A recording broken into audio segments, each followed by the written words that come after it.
Communists fight among themselves. At the meeting of the 22nd Party Congress in the fall of 1961, the rivalry between Russia and China came out in the open. It centered around two issues: the place of Stalin in communist history, and relations with the country of Albania. Khrushchev, 1894-1971, the Soviet premier from 1958-64, made verbal attacks on Stalin constantly, and even had his body removed from the mausoleum on Red Square. Mao Tse-tung and the Chinese communists went out of their way to proclaim their loyalty to the dead leader. When Enver Hoxha, the communist ruler of Albania, refused to follow Khrushchev's lead in condemning Stalin, Russia cancelled all economic and technical aid, and recalled all Soviet personnel. China then sent in their own advisors, praising Albania for their stand. China was upset because Russia failed to support them during a recent military action, and was suspicious of Khrushchev's policy of peaceful coexistence with the United States. Since 1961, world communists have split into either pro-Soviet or pro-China factions. China began advocating Maoism, rather than Marxist-Leninism. Stalin had said, "The object of Soviet communism is victory of communism throughout the world, by peace or war." Russia boasted that within a generation, the whole world would be communist. Meanwhile, China also insisted that war was inevitable. Zhou Enlai, the Chinese premier from 1949-76, said publicly, "The white race constitutes about 1/10 of the world's population. Let us completely annihilate the white man. Then we shall be free of him once and for all." Because China had their own thoughts of world domination, a major rift developed between the two communist giants. China became angry over Russia's refusal to give them nuclear weapons, so after 14 years, Russia ceased all aid to China. The spread of communism. George Washington, during the winter of 1777 at Valley Forge, had a vision that showed a red light moving towards America. The account was given in 1859 by an old soldier, to writer Wesley Bradshaw, who had it published in the American War Veterans paper, the National Tribune, in December 1880, reprinted in Stars and Stripes, on December 21, 1950. I do not know whether it is owing to the anxiety of my mind, or what, but this afternoon, as I was sitting at this table engaged in preparing a dispatch, something in the apartment seemed to disturb me. Looking up, I beheld standing opposite me a singularly beautiful being. So astonished was I, for I had given strict orders not to be disturbed, that it was some moments before I had found language to inquire the cause of the visit. A second, a third, and even a fourth time did I repeat my question,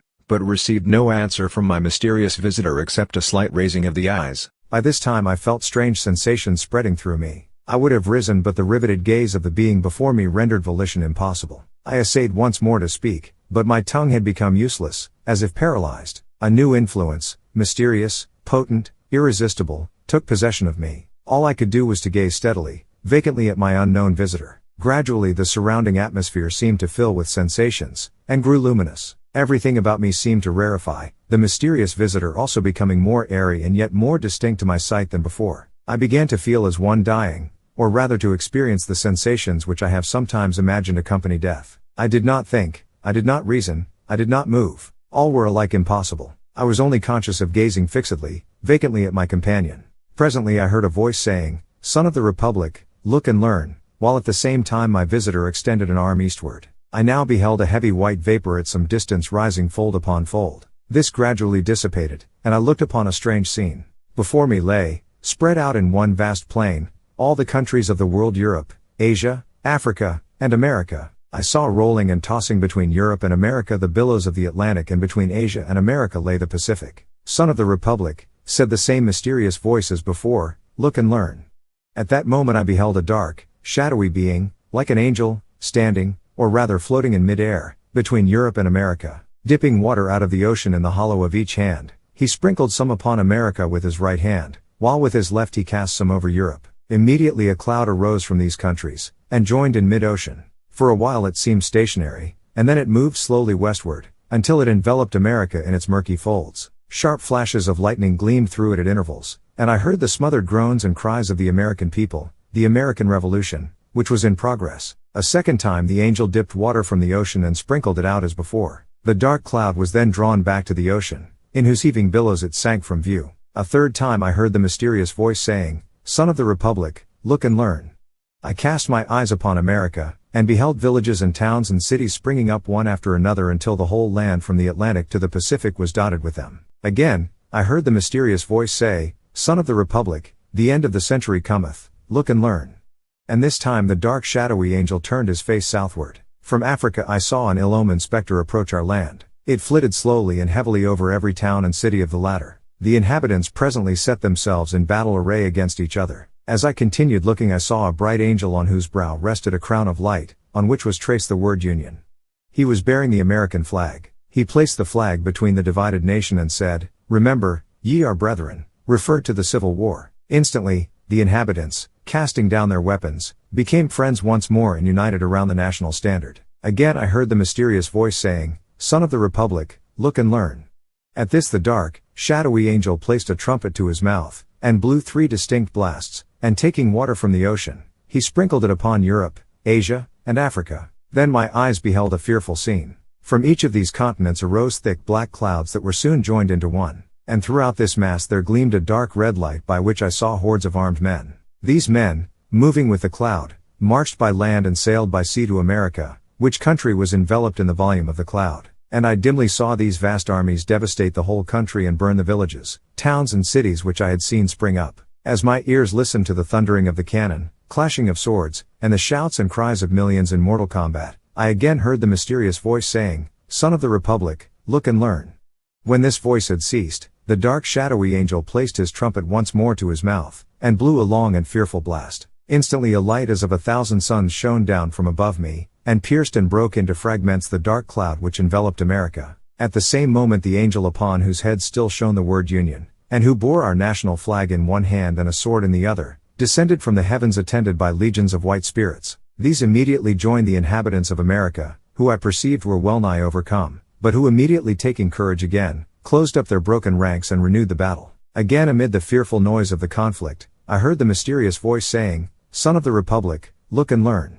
As the voice ceased, the shadowy angel for the last time dipped water from the ocean and sprinkled it upon America. Instantly the dark cloud rolled back, together with the armies it had brought, leaving the inhabitants of the land victorious. Then once more, I beheld villages, towns, and cities springing up where I had seen them before, while the bright angel, planting the azure standard he had brought in the midst of them, cried with a loud voice, "While the stars remain, and the heavens send down dew upon the earth, so long shall the Union last." And taking from his brow the crown on which blazoned the word Union, he placed it upon the standard while the people, kneeling down said, "Amen." The scene instantly began to fade and dissolve, and I, at last saw nothing but the rising, curling vapor I at first beheld. This also disappeared, and I found myself once more gazing upon the mysterious visitor, who, in the same voice I had heard before, said, "Son of the Republic, what you have seen is thus interpreted. 3 great perils will come upon the Republic. The most fearful for her is the third. But the whole world united shall not prevail against her. Let every child of the Republic learn to live for his God, his land and Union." With these words the vision vanished, and I started from my seat and felt that I had seen a vision wherein had been shown me the birth, the progress, and the destiny of the United States.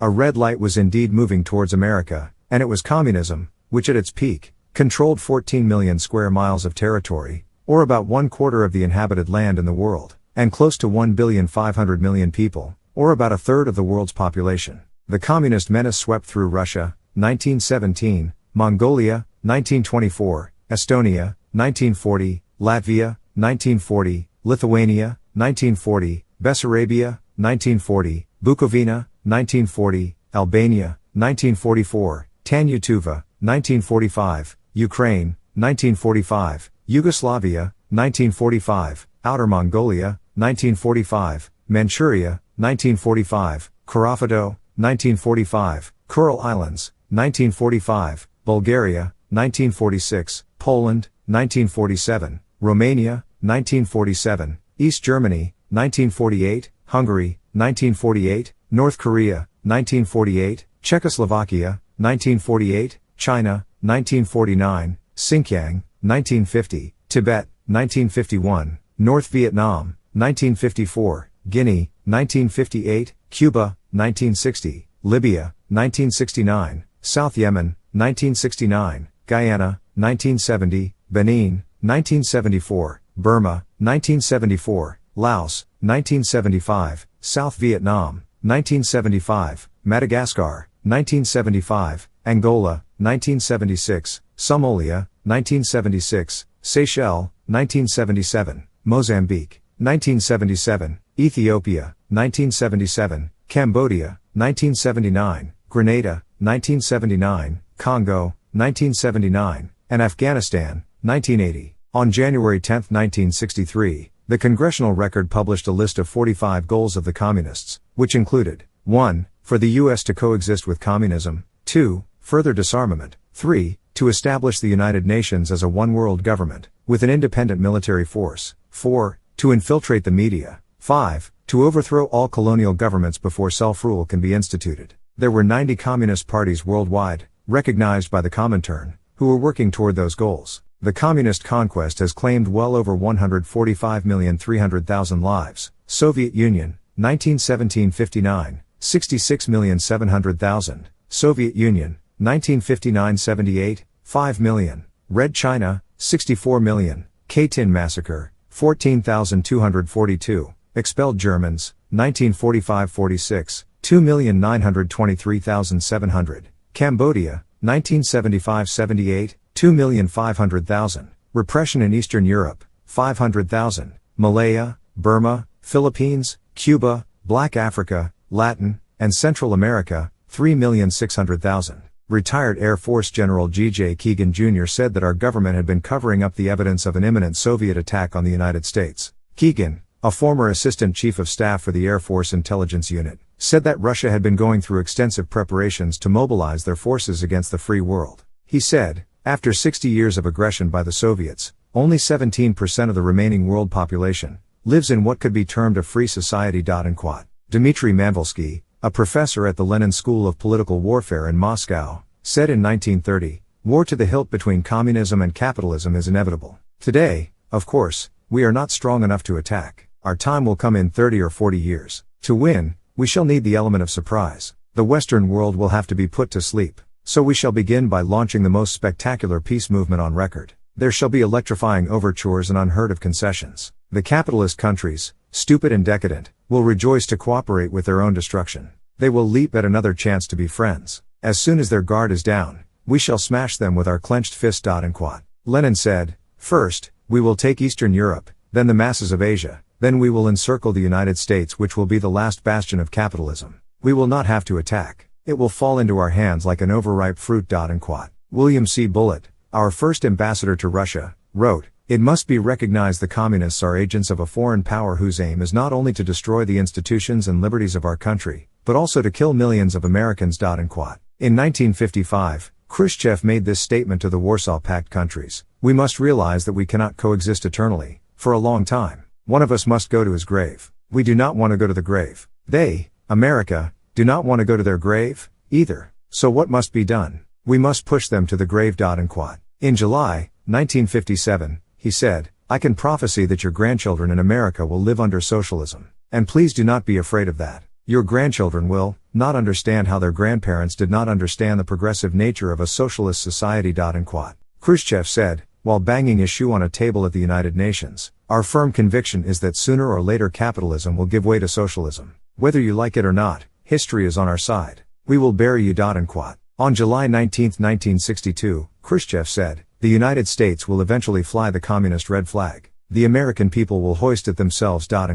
According to the June 26, 1974 edition of the Congressional Record, Soviet President Leonid Brezhnev is quoted as saying, we communists have got to string along with the capitalists for a while. We need their credits, their agriculture, and their technology. But we are going to continue massive military programs, and by the middle 1980s we will be in a position to return to a much more aggressive foreign policy designed to gain the upper hand in our relationship with the West. In a 1973 speech to the Warsaw Pact leaders in Prague, Brezhnev said, trust us, comrades, for by 1985, as a consequence of what we are now achieving with détente, we will have achieved most of our objectives in Western Europe. We will have consolidated our position. We will have improved our economy. And a decisive shift in the correlation of forces will be such that come 1985, we will be able to exert our will wherever we need to. In a 1961 speech by FBI Director J. Edgar Hoover, we are at war with the communists, and the sooner every red-blooded American realizes this, the safer we will be.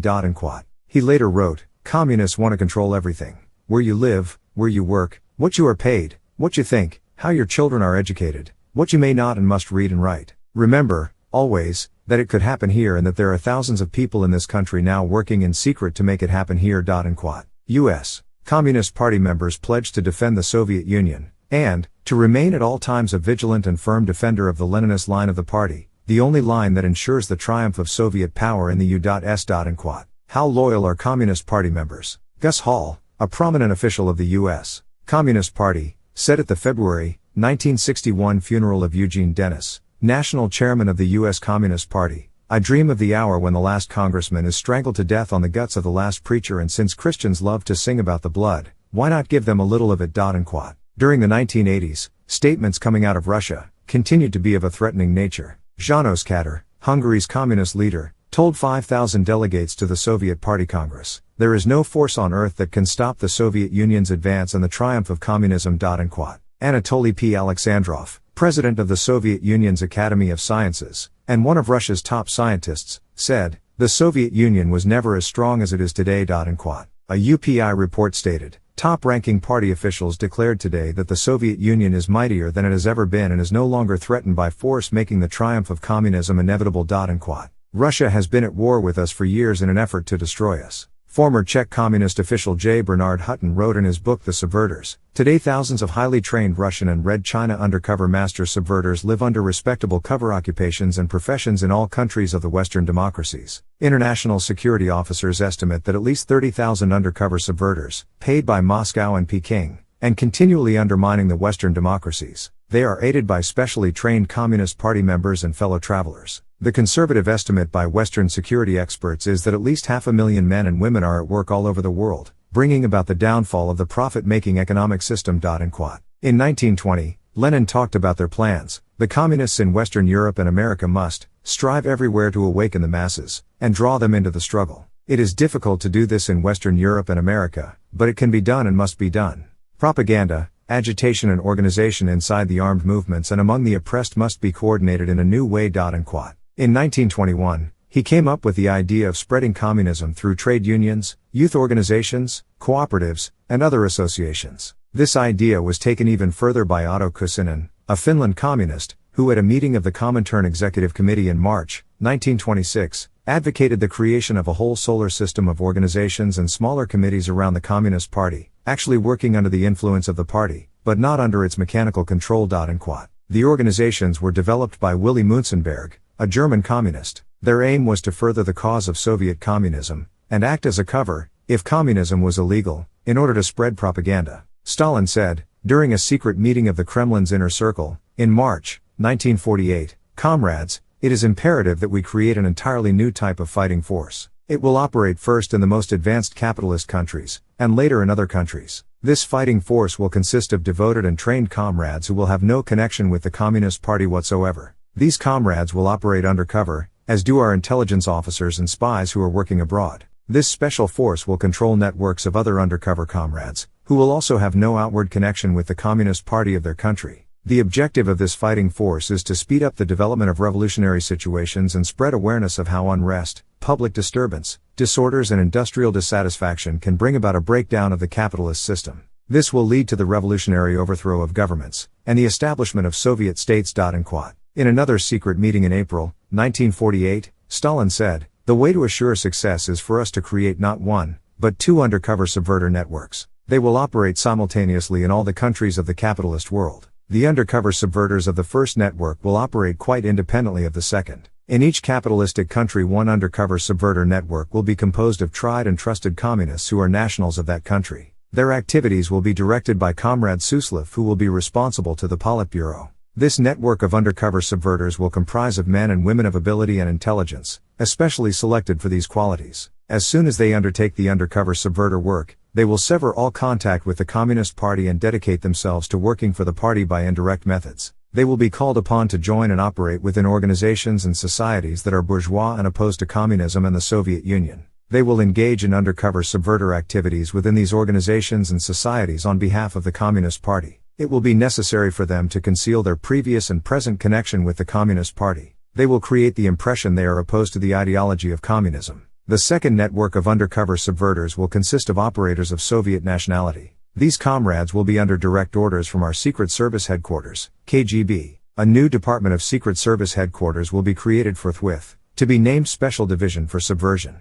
The directors of this special division will select and train recruits of Soviet nationality for this professional undercover master subverters network, in the same way that they select and train Soviet comrades for work abroad as Secret Service network operators. And quote. Mikhail Suslov's undercover subverter network was referred to as Institute 631's subversive cadres, and later that year, they sent a coded directive to the world's Communist Party leaders. The leaders of all Communist parties must select completely trustworthy comrades who will take up undercover subverters' work outside the Communist Party. Their activity will be revolutionary and subversive. It is essential that these chosen comrades sever all connections with the party. It is desirable that they become regarded as antagonistic to the party, and in conflict with its policy. And quote. Thus, the Red Fifth Column was instituted in order to infiltrate the West, while appearing to be anti-communist, by going to church, getting involved in charities, and voting conservatively. They were secretly attending training centers to learn techniques of sabotage, terrorism and subversion in order to instigate strikes, provoke riots and stage demonstrations. Inside the Soviet Union, candidates were chosen to attend the Marx-Engels School near Moscow, for what they were told would be training for a career within the party. The recruits would then be sent to the Lenin Technical School at Verkhovnoye, which is a complex spread out of over 7 square miles in a desolate area.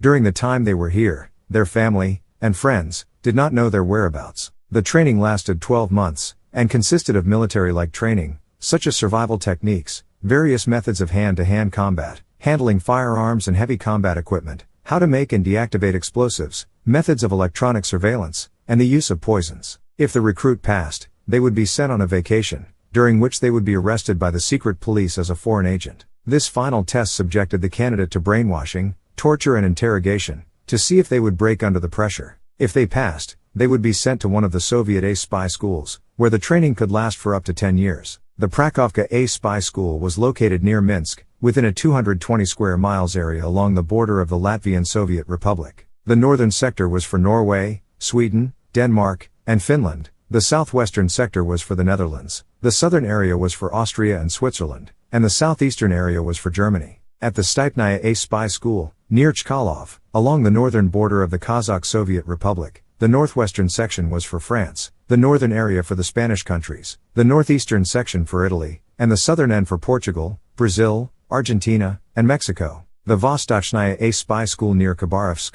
was for Asian and Middle East countries, and the Novaya Ace Spy School, near Tashkent, was for the African countries. Another Soviet spy school was located in Goksina, in a 425 square miles area along the southern border of the Tatar Autonomous Soviet Republic, and continuing to the Bashkir Autonomous Soviet Republic. It was sealed off for a radius of 30 miles by state security, and the location was so secret that it was not shown on any map. It was known to only the highest officers of the Secret Service. The school was developed for those selected to work in the English-speaking world, and was divided into 3 sections. The northern section was for North America and Canada, the northeastern section was for the United Kingdom, and the southern area was for Australia, New Zealand, India, and South Africa. There was no communication between the different areas. In the United Kingdom section, the candidate would live in actual British-style homes, hotels, and apartments, which were full-size replicas of actual English buildings, on actual streets. There were British banks, restaurants, theaters, and a post office, all in a 60 square mile area. Here the recruit ate British food,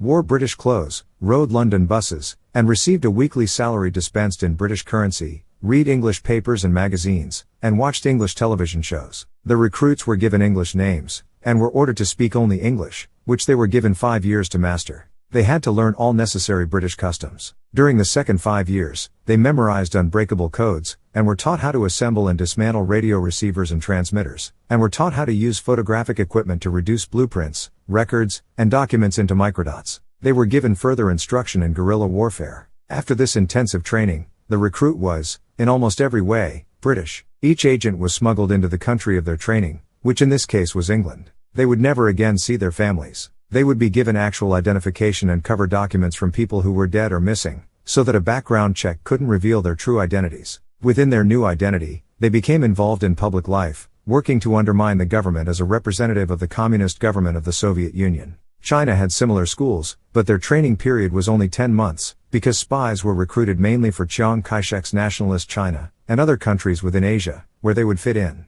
To infiltrate the West, the Chinese recruited people from all over the world, and smuggled them into China to undergo training. The school in the Honan province was for France, Italy, and Spain. The school in the Chekyong province was for West Germany, and the school in the Shantung province was for Austria, Switzerland, and the Arab countries. At the start of World War II, Roosevelt made General William Donovan the head of the Office of Strategic Services, OSS. Donovan didn't see anything wrong with communists, and recruited OSS personnel from communist ranks. When the FBI discovered this, and informed him, he said, "I know they're communists. That's why I hired them."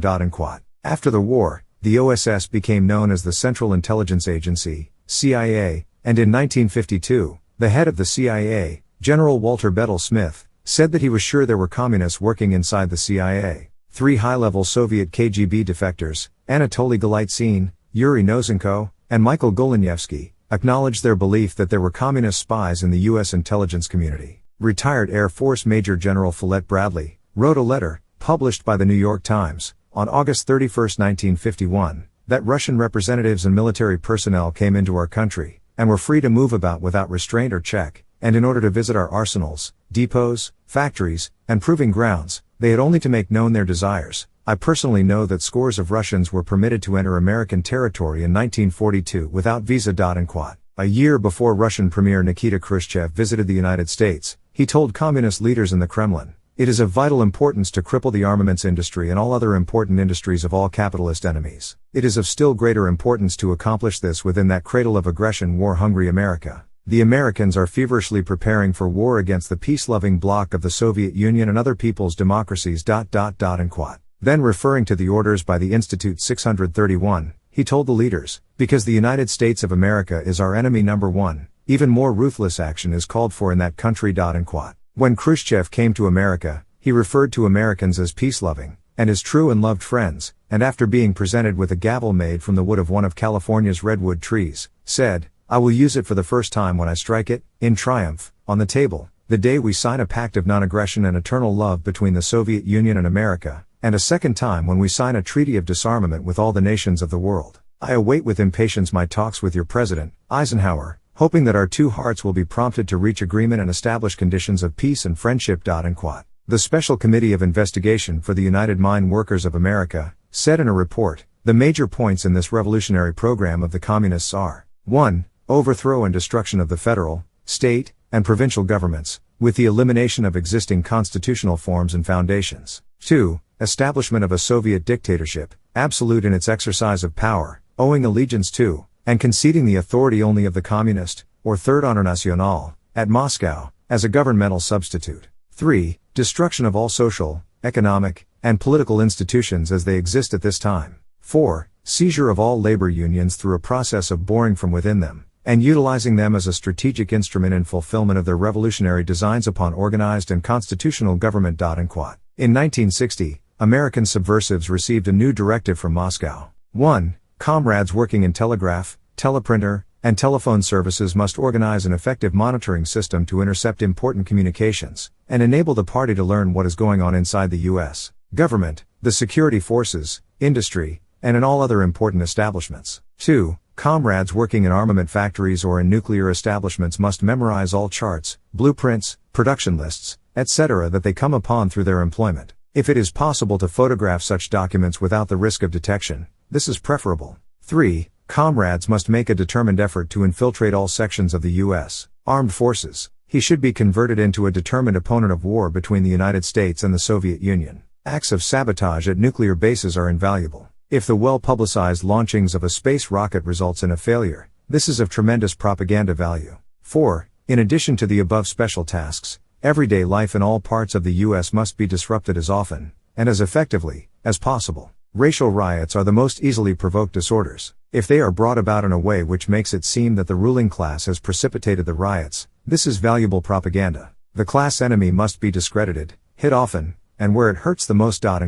In his book The Conscience of a Conservative, Arizona Senator Barry Goldwater wrote, "The exchange program in the Soviet eyes is simply another operation in communist political warfare. The people that the Kremlin sends over here are, to a man, trained agents of Soviet policy. Some of them are spies, seeking information. All of them are trusted carriers of communist propaganda. Their mission is not cultural, but political. Their aim is not to inform, but to mislead. Their assignment is not to convey a true image of the Soviet Union, but a false image. The Kremlin's hope is that they will persuade the American people to forget the ugly aspects of Soviet life, and the danger that the Soviet system poses to American freedom." But the Kremlin's aim is not to make Americans approve of communism, much as they would like that. It is to make us tolerant of communism. They know that if Americans regard the Soviet Union as a dangerous, implacable enemy, communism will not be able to conquer the world. During the Johnson administration, 66 senators voted for the Consulate Treaty, despite the tremendous public criticism of it, which opened up the country to spies and saboteurs, who would be protected with the mantle of diplomatic immunity. In 1905, Lenin wrote his instructions to revolutionaries, which indicated how important it was to concentrate on young people. He wrote, "Go to the youth. Form fighting squads everywhere at 3, 10, and 30 persons. Let them arm themselves at once as best they can, be it with a revolver, a knife, a rag soaked in kerosene to start fires. Some may undertake to kill a spy or blow up a police station, others to raid a bank. For insurrection, let every group learn, if only by beating up a policeman. This will train hundreds of experienced fighters who tomorrow will be leading hundreds of thousands. In 1919, a pamphlet called Communist Rules for Revolution was aimed at hooking young people. Get the youth corrupted, get them away from religion, get them interested in sex, destroy their ruggedness, get control of all publicity, divide the people into hostile groups by constantly harping on controversial matters, destroy the people's faith in their leaders, always preach true democracy, but seize power as fact and as ruthlessly as possible, encourage government extravagance, destroy its credit, incite unnecessary strikes and civil disobedience, cause the registration of firearms on some pretext, with view to confiscate them, leaving the population helpless. In the mid-1960s, Moscow and Peking told their armies of subversives to concentrate upon the young, the most malleable and most gullible section of the population.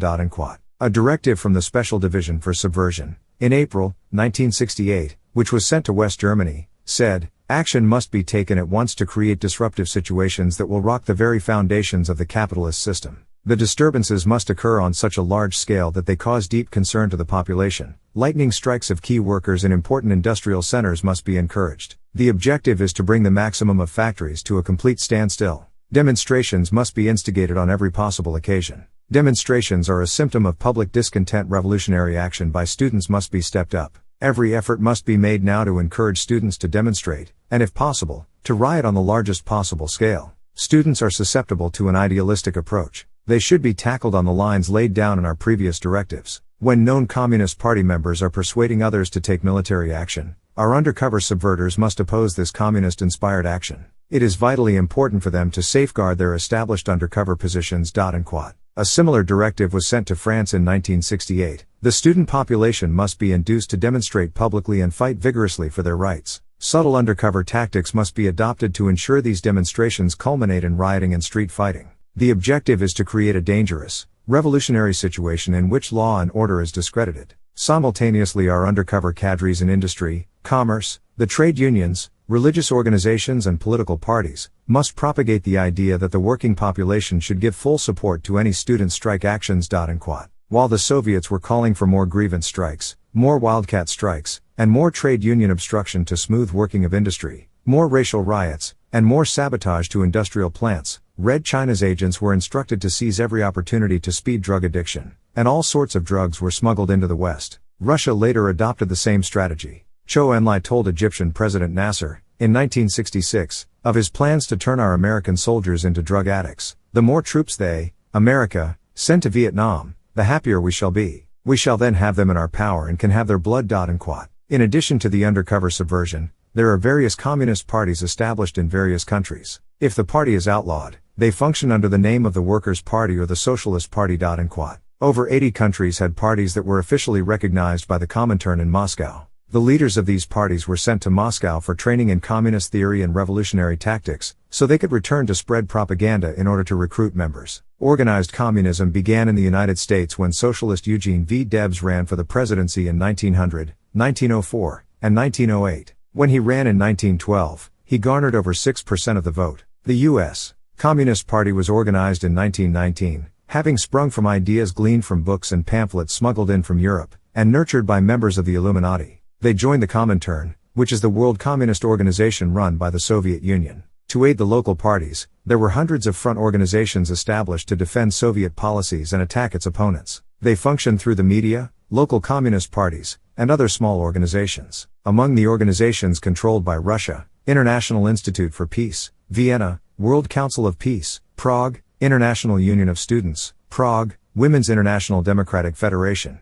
E. Berlin, International Association of Democratic Lawyers, Brussels, World Federation of Scientific Workers, London, International Organization of Journalists, Prague, World Federation of Trade Unions, Prague, World Federation of Teachers Unions, Prague, International Radio and Television Organization, and the International Medical Association, formerly known as the World Congress of Doctors. Some of the groups operating in the United States and Canada: American Friends Service Committee, Arms Control Association, Center for Defense Information, Coalition for a New Foreign and Military Policy, Council on Economic Priorities, National Lawyers Guild, Citizens Committee for a Sane World, War Register League, Women for Racial and Economic Equality, and the Center for International Policy. There were also a number of bilateral organizations, known as Friendship Societies, which also work under Soviet direction. Some of these were British-Soviet Friendship Society, Britain-China Friendship Society, Soviet-India Friendship Society, and the Society for Friendship with the Peoples of Africa. On top of all of this support, communism also had its apologists and representatives in our government, such as Senator J. William Fulbright, a CFR member, chairman of the Senate Foreign Relations Committee, who said in a speech on the floor of the Senate, on June 29, 1961, concerning world communism, "We can hope to do little more than mitigate our problems as best we can and learn how to live with them."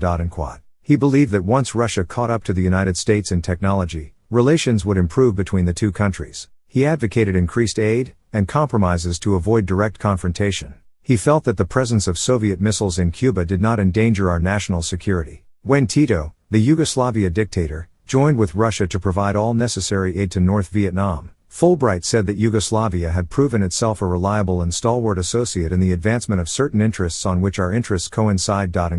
Later, the Johnson administration sent them 700,000 tons of American wheat, 92,000 bales of cotton, and gave them a loan for $175 million to aid their economy and industry. Jimmy Carter said in 1980, "Being confident of our own future, we are now free of that inordinate fear of communism." Walter Mondale said in 1981, "I'm very worried about US-Soviet relations. I cannot understand, it just baffles me why the Soviets these last few years have behaved as they have. Maybe we have made some mistakes." Senator John Glenn, a member of the Foreign Relations Committee, said in 1983, "I don't think you want to involve American troops even if El Salvador was about to fall to communist-backed guerrillas."